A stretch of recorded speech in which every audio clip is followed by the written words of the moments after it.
Welcome back friends. तो आप सबको पता होगा हमने कंप्यूटर रिवीजन क्लासेस स्टार्ट की हुई हैं। तो आज हमारा पार्ट 2 है। पहले पार्ट में हमने 50 क्वेश्चंस डिस्कस किए थे जो बेसिक लेवल के थे। तो आज हम 30 क्वेश्चंस लाए हैं जो मॉडरेट लेवल के रहने वाले हैं, और जो नेक्स्ट पार्ट हमारा लास्ट पार्ट होगा इन 3 वीडियो की सीरीज़ में, उसमें हम हार्ड लेवल के क्वेश्चंस लाने वाले हैं। तो यही एक तरीका होता है, basic to moderate to hard. तो आज हम बेसिक से बढ़कर थोड़ा सा ऊपर चलेंगे, मॉडरेट लेवल तक के क्वेश्चंस देखेंगे। तो आज 30 क्वेश्चंस रहने वाले हैं। तो होपफुली आप पूरी वीडियो देखेंगे और क्वेश्चंस को खुद भी सॉल्व करने की कोशिश करेंगे। आइए स्टार्ट करते हैं। सबसे पहला क्वेश्चन है, the computers processor consist of the following part. इतना इजी क्वेश्चन नहीं है, जल्दबाजी में आंसर नहीं करना है। कंप्यूटर का जो प्रोसेसर होता है उसमें कौन से पार्ट्स होते हैं? तो यहाँ पर आप सोच रहे होंगे CPU he it is processor, लेकिन मैन मेमोरी इसमें नहीं आएगी। Hard disk and floppy disk तो नहीं रहेगा, ये मेमोरी के पार्ट्स हैं। कंट्रोल यूनिट और एएलयू, तो this is the right answer. ठीक है, अगर यहाँ सिर्फ सीपीयू होता तो हम मानते कि ये कंप्यूटर का प्रोसेसिंग है, लेकिन यहाँ पर मैन मेमोरी भी आएगा, तो इस तरह से आंसर सी रहेगा। क्वेश्चन नंबर 2 है, which software prevents the external access to the system. ऐसा कौन सा सॉफ्टवेयर जो एक्सटर्नल एक्सेस कोई भी सिस्टम में कर रहा है तो उसको रोकता है, सिक्योरिटी प्रोवाइड करता है सिस्टम को। ये है आपका यहाँ पर, very good, firewall, very good. Okay, so the next is which one of the following is a valid email address. इनमें से वैलिड ईमेल एड्रेस बताना आपको।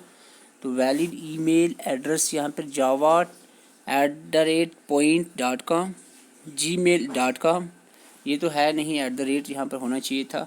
point@.com डायरेक्ट आ गया यहाँ पर, ये भी नहीं है। @direct बुक्स, ये भी नहीं है। तो सीधा सा आंसर इसका है ये। क्वेश्चन नंबर 4 है, विच of the following is the correct IP version 6 address. IP address जो आपने पढ़ा होगा उसमें आपको पता है 4 डिजिट्स होते हैं, और वो भी जो कि 0 से लेकर 256 के बीच में, 55 या 56 के बीच में होते हैं। तो ये चीज़ पहले आपको याद होनी चाहिए। और 4 सेट ऑफ नंबर्स होते हैं। 4 सेट तो सभी में 4 सेट्स हैं, लेकिन यहाँ पर देखें तो ये 5 सेट हो गए हैं, ये गलत है। यहाँ पर 1 2 3 4 सेट है, लेकिन यहाँ पर एक गलती है कि यहाँ पर जब 0 1 नहीं होता, यहाँ या तो 1 होगा या 0 होगा, तो ये भी गलत आ गया है। 300 यहाँ पर आ गया, 0 से 256 के बीच में होना चाहिए, ये भी गलत है। तो 128 64 0.0, तो ये राइट रहेगा, D answer. When a computer is switched on, the booting process performs। जब कंप्यूटर स्विच ऑन होता है तो बूटिंग प्रोसेस जो होता है उसको हम क्या कहते हैं? The process, booting process perform करता है। बूटिंग प्रोसेस परफॉर्म करता है post power on self test. तो ये आपने याद रखना है बूटिंग प्रोसेस के रिलेटेड। और आपको 2 चीज़ें मैंने याद बताई थी, एक तो बायोस जो ज़रूरी होता है बूटिंग के लिए, दूसरा है आपका जो बूटिंग टेस्ट परफॉर्म करता है वो है आपका power on self test. Question 6, dash is approximately 1 billion bytes. आपको अगर 1000 बाइट्स पूछा जाए तो KB, मिलियन बाइट्स पूछा जाए तो MB अप्रॉक्सीमेटली, और बिलियन बाइट्स पूछा जाए तो GB, और ट्रिलियंस पूछा जाए तो TB। तो इस तरह से ये क्वेश्चन पूछे गए हैं एग्जाम में।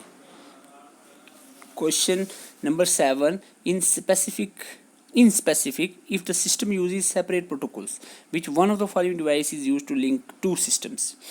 In specific, if the system use separate protocol, यानी अगर सिस्टम जो है वो सेपरेट प्रोटोकॉल यूज़ कर रहे हैं, डिफरेंट प्रोटोकॉल्स के सिस्टम्स को कनेक्ट करने वाली नेटवर्क डिवाइस का नाम पूछा जा रहा है। इन शॉर्ट अगर आपको बताऊँ तो आपको मैंने बताया था यहाँ पर नेटवर्क डिवाइस जो है गेटवे है, जो डिफरेंट प्रोटोकॉल वाले सिस्टम्स को कनेक्ट करती है, गेटवे।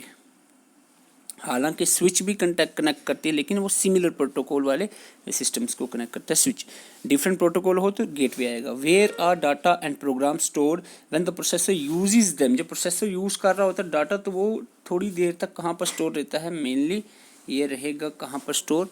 मैन मेमोरी में रहेगा, डेफिनेटली मैन मेमोरी के रैम में। Dash is ability of a device to jump directly to the request data. किसी भी रिक्वेस्ट साइट डाटा तक डायरेक्टली जो है वो पहुंचना, ये एबिलिटी कौन सी, इसको क्या कहते हैं? It is called as random access. Which programming language are classified as a low level language. तो लो लेवल लैंग्वेज हमारे पास दो ही होती है, एक होती है हमारी मशीन लैंग्वेज और दूसरी है हमारी असेंबली लैंग्वेज। बाकी सारी हाई लेवल लैंग्वेजेस हैं। ऑप्शन में देखें तो असेंबली लैंग्वेज यहाँ पर आंसर रहेगा। What do you call the programs that are used to find out the possible faults and their causes? ऐसे प्रोग्राम को क्या कहते हैं जो यूज़ किया जाता है फाइंड आउट करने के लिए फॉल्ट्स को और उसके काजेज़ क्या है उसको फाइंड आउट करने के लिए। तो इस प्रोग्राम को हम कहते हैं डायग्नोस्टिक सॉफ्टवेयर कहते हैं, इसको diagnostic software. Question 12, which of the following is not antivirus software. इनमें से कौन सा एंटीवायरस नहीं है। मैककेफे तो सबको पता है एंटीवायरस है, नैव भी एंटीवायरस है। तो ये ओरेकल टर्म जो है आप डाटाबेस में यूज़ होती है, तो ये एक एंटीवायरस नहीं है, आंसर रहेगा सी। इसका मतलब है एफ प्रोट भी एंटीवायरस है। Micro processors are switching devices. Micro processors switching devices होती हैं और फॉर विच जनरेशन कंप्यूटर। ठीक है, जनरेशन कंप्यूटर का एक क्वेश्चन है। माइक्रो प्रोसेसर जो होते हैं ना, ये यूज़ हुए थे 4th जनरेशन ऑफ कंप्यूटर में, और आई थिंक यहाँ पर इंटेल जो है 4004 जो टेड होफ एंड टीम ने डेवलप किया था। ये सबसे पहला इंटेल 404 सबसे पहला माइक्रो प्रोसेसर डेवलप किया गया था। ये 4th जनरेशन में ही डेवलप हुए थे। Question 14, in latest generation computers the instructions are executed. देखो पहले जो जनरेशन के कंप्यूटर थे उनमें इंस्ट्रक्शंस पैरेलली होती थी, लेकिन अब जो है जो लेटेस्ट जनरेशन के कंप्यूटर है यहाँ पर इंस्ट्रक्शन जो है बहुत सिक्वेंशली एंड पैरेलली जो है ये एक्सिक्यूट होती है। Question 15, a computer program that converts an entire programme into machine language. यहाँ पर लैंग्वेज ट्रांसलेटर जो सॉफ्टवेयर है उनकी बात चल रही है। तो जो इंटायर यानी पूरे का पूरा प्रोग्राम मशीन लैंग्वेज में कन्वर्ट कर दे उसको कहते हैं, मैंने कहा था आपको याद रखना, कंप्लीट से compiler.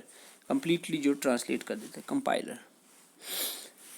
1 byte is equal to, एक बाइट में 8 बिट्स होते हैं। 1 बाइट कंसिस्ट ऑफ 8 बिट्स। अगर आपको पूछा 1 निबल तो 4 बिट्स होते हैं। 1 byte 8 bits. Dash is a key use to run the selected command. देखो कोई भी हम सिलेक्ट किया कमांड, इसको अब आप चाह रहे हो कि ये कमांड जो मैंने जिस पे रखा है कर्सर ये ओपन हो जाए, तो उसके लिए आपको कौन सी की का यूज़ करना होगा, enter key. Dash is the functional key to display save as dialogs box. अभी कोई फाइल आप किसी और नाम से सेव करना चाह रहे हो तो आपको save as dialogs box open करना है, तो सिंपल सा आप एक काम करोगे और वो काम रहेगा क्या, F12 प्रेस करोगे तो save as dialog box open हो जाएगा जिसमें आप फाइल को नए नाम से सेव कर सकते हो। क्वेश्चन 19, डैश स्टोर्स डाटा और information temporarily and pass it on as directed by the control unit. Dash stores the data और इंफॉर्मेशन टेम्परेरली, इनमें से कौन सा डाटा को टेम्परेली स्टोर करता है और आगे भेजता है कंट्रोल यूनिट को काम करने के लिए। तो टेम्परेली जो डाटा रहता है कुछ देर तक वो रहता है, फर्स्टेस्ट मेमोरी है जो वो है आपकी सीपीयू के अंदर ही होती है ये, दैट इज रजिस्टर।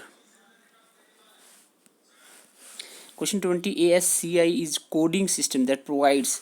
ये जो ASCII American standard code for information interchange जो कोडिंग सिस्टम है ये प्रोवाइड करता है 10 से 24 डिफरेंट करेक्टर्स, 10 से 24 डिफरेंट करेक्टर्स। तो ये इसका आंसर रहेगा।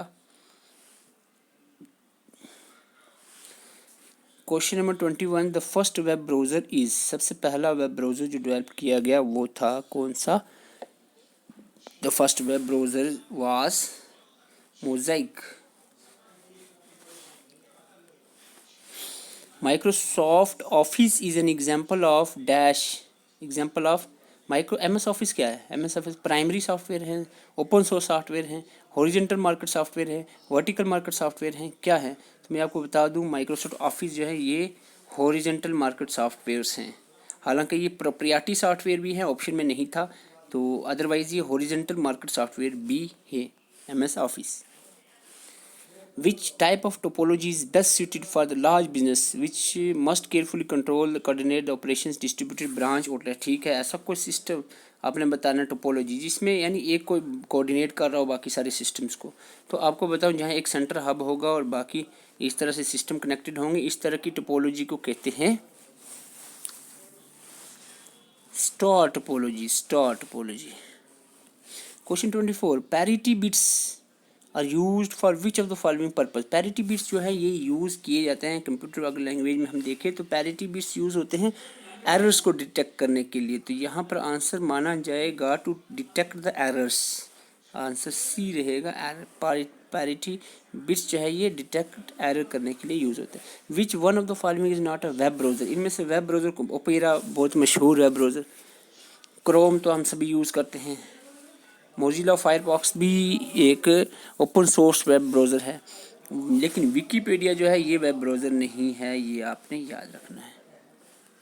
Question 26, many email systems uses dash protocol to send messages from one server to another server. तो मैसेज को सेंड करने के लिए, ईमेल्स को सेंड करने के लिए जो प्रोटोकॉल यूज़ होता है बारहा मैं बता चुका हूँ, वो है आपका simple mail transfer protocol. Simple mail transfer protocol. हालांकि रिसीव करने के लिए जो यूज़ होता है वो है पोस्ट ऑफिस प्रोटोकॉल, पोप, कभी कभी इसको पोप 3 भी कहते हैं रिसीविंग के लिए, लेकिन सेंड के लिए SMTP। Question 27, every computer machine host on the internet network has. हर एक कंप्यूटर जो होस्ट है करता है इंटरनेट पे, इसके पास एक सिमिलर आईपी एड्रेस होता है, यूनिक 15 डिजिट का नंबर होता है, यूनिक आईपी एड्रेस होता है, या द सेम आईपी एड्रेस होता है। सेम सिमिलर तो ये तो दोनों ऑप्शन ही गलत हो गए। 15 डिजिट का नहीं होता आईपी एड्रेस, 4 डिजिट्स के होते हैं, यानी 4 लेटर्स, डिजिट्स ही समझ लो आप, लेटर्स अलग होते हैं। लेकिन यहाँ पर इसका सिंपल सा आंसर रहेगा यूनिक आईपी एड्रेस। हर एक सिस्टम का यूनिक आईपी एड्रेस होता है नेटवर्क में। The shortcut key to delete the selected item, ठीक है, डिलीट के लिए डिलीट ही दबाएंगे, लेकिन permanently without placing items in the recycle bin. Recycle bin में ना जाए, कोई भी चीज़ डिलीट करते हो ना आप, कंट्रोल डिलीट करोगे तो वो रिसाइकल बीन में चले जाते हैं। अब परमानेंटली डिलीट करना चाह रहे हो कि रिसाइकल बीन में भी ना जाए, तो इसलिए आपको करना पड़ेगा शिफ्ट प्लस डिलीट। इसके लिए आपको करना पड़ेगा shift plus delete. Question 29, which of the following shortcut key is use to end a PowerPoint presentation? PowerPoint presentation को एंड करने के लिए जो शॉर्टकट की यूज़ की जाती है वो है आपकी कौन सी की? एस्केप की, ESC, एस्केप की यूज़ की जाती है प्रेजेंटेशन को एंड करने के लिए। और क्वेश्चन नंबर 30 है, what kind of memory is both static and non volatile?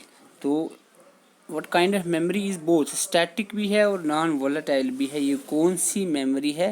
तो यहाँ पर अगर देखें तो स्टैटिक और नॉन वोलाटाइल। रैम जो है ये वोलाटाइल है, कैशे मेमोरी भी वोलाटाइल है। यहाँ से बायोस को मेमोरी नहीं है तो सीधा सीधा इसका आंसर रोम रहेगा, जो नॉन वोलाटाइल ही है इन सब ऑप्शन में से, और ये डेफिनेटली स्टैटिक भी होगी।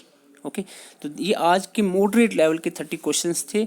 तो इससे कुछ बाद जो नेक्स्ट हमारा सेशन रहेगा उसमें हम हार्ड लेवल के 30 क्वेश्चंस करेंगे, और कंप्यूटर का हमने कंप्लीट कोर्स भी कराया है, प्लेलिस्ट में विजिट करके देख सकते हैं। और अगर आपको हमारे नोट्स चाहिए तो हमें व्हाट्सएप मैसेज कर सकते हैं। तो यहाँ पर ये आपके पास व्हाट्सएप नंबर। तो देखो एक प्रॉपर वे में आपको स्ट्रेटजी रखनी चाहिए स्टडीज़ की। तो 7051014488 पे आप मैसेज कर सकते हो अगर आपको ये डिटेल नोट्स चाहिए हैं। जितने भी हमने 300+ वीडियो लेक्चर्स अपलोड किए हैं उन सब के नोट्स आपको अवेलेबल करवा दिए जाएंगे व्हाट्सएप नंबर पे। और जो बाकी हम मॉक टेस्ट वगैरह लाते हैं उसके जो नोट्स हम टेलीग्राम में डाल देते हैं, उसका लिंक आपको डिस्क्रिप्शन में मिल जाएगा। Thank you for watching.